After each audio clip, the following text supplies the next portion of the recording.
Good morning बच्चों। आज हम 1857 के विद्रोह के परिणामों के विषय में चर्चा करने जा रहे हैं। इसके पूर्व हमने इस विद्रोह के कारण, प्रकृति एवं असफलता के बारे में चर्चा कर चुके हैं।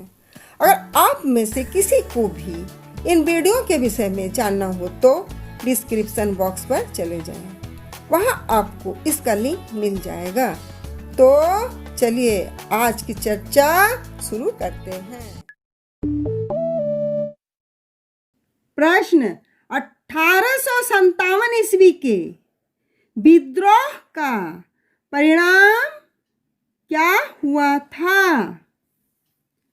यूं तो भारतीयों का प्रथम स्वतंत्रता संग्राम अर्थात 1857 ईस्वी की क्रांति सफल न हो सकी, परंतु इस असफलता के बावजूद भी इसके कई महत्वपूर्ण परिणाम निकले।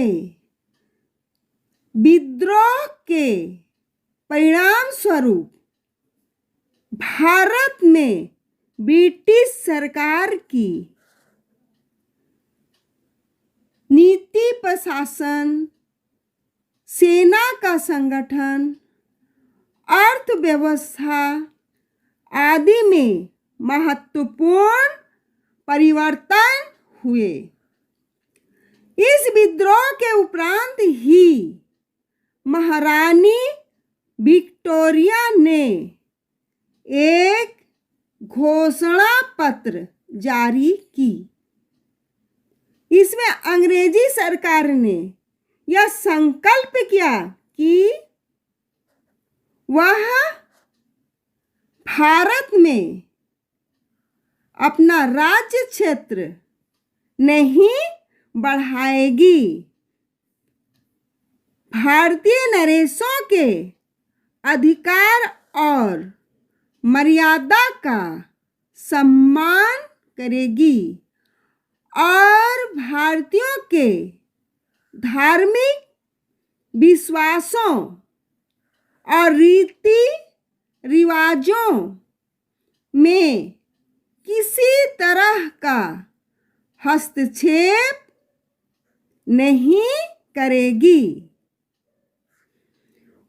उनके घोषणा पत्र में यह भी कहा गया है कि प्रत्येक भारतीय को योग्यता के अनुसार पद या पदोन्नति का अधिकार मिलेगा।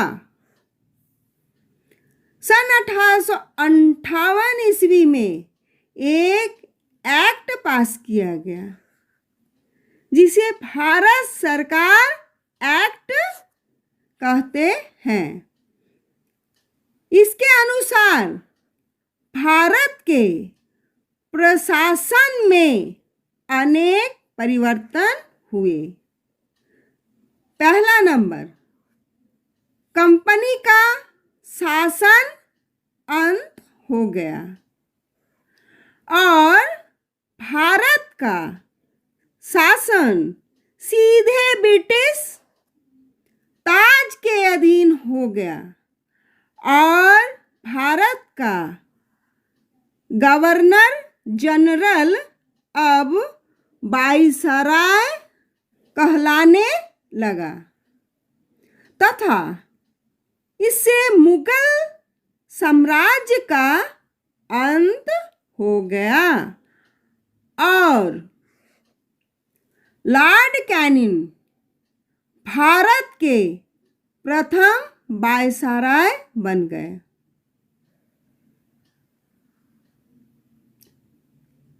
भारत के प्रथम वायसराय कौन थे? भारत के प्रथम वायसराय लॉर्ड कैनिंग थे।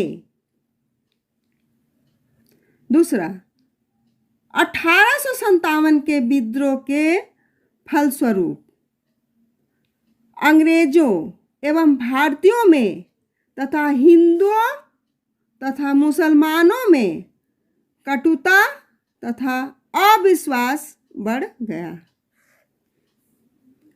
अंग्रेज विशेषकर मुसलमानों को घृणा की दृष्टि से देखने लगे। तीसरा, 1857 के विद्रोह में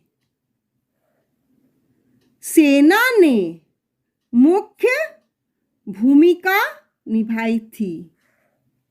अतः विद्रोह के बाद अंग्रेजी सरकार ने इनके पुनर्गठन पर भी ध्यान देने लगा, जिससे कि आगामी विद्रोह की भावना को जन्म लेने से रोका जा सके और ये लोग किसी भी तरह का विद्रोह न कर सके।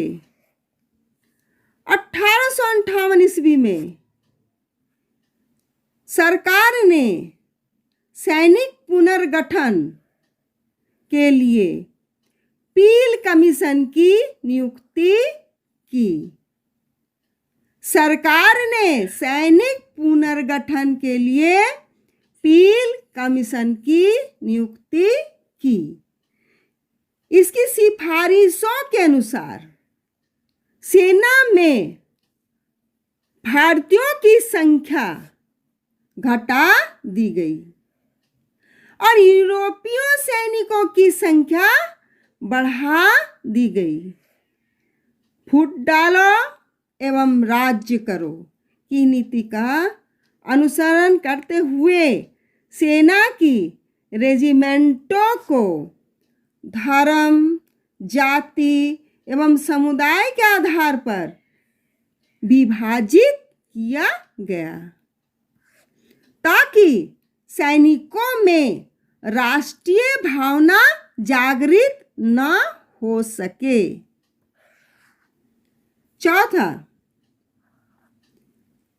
देशी राज्यों के विजय और विलय की नीति का पूरी तरह से परित्याग कर दिया गया।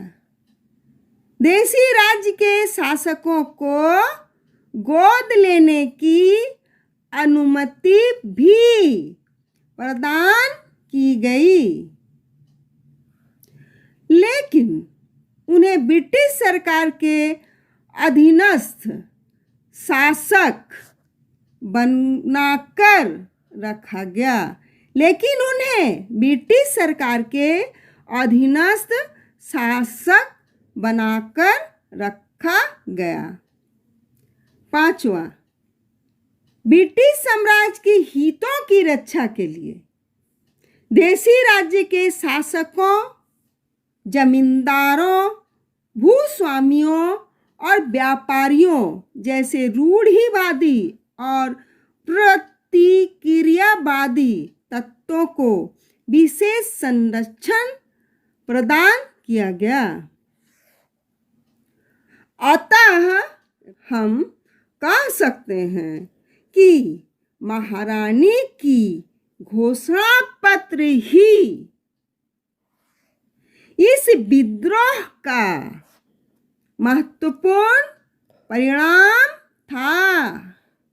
यह विद्रोह भारत में अंग्रेजी साम्राज्य के विरुद्ध चुनौती का प्रतीक बन गया। यह भारतीय राष्ट्रीय आंदोलन के उदय और विकास की पृष्ठभूमि तैयार करने में सहायक रही। रानी लक्ष्मीबाई, कुंवर सिंह, नाना साहब जैसे नेता राष्ट्रीय आंदोलनकारियों के लिए अग्रदूत बने रहे। इनकी वीर गाथाओं ने स्वतंत्रता सेनानियों के लिए प्रेरणा के स्रोत का काम किया।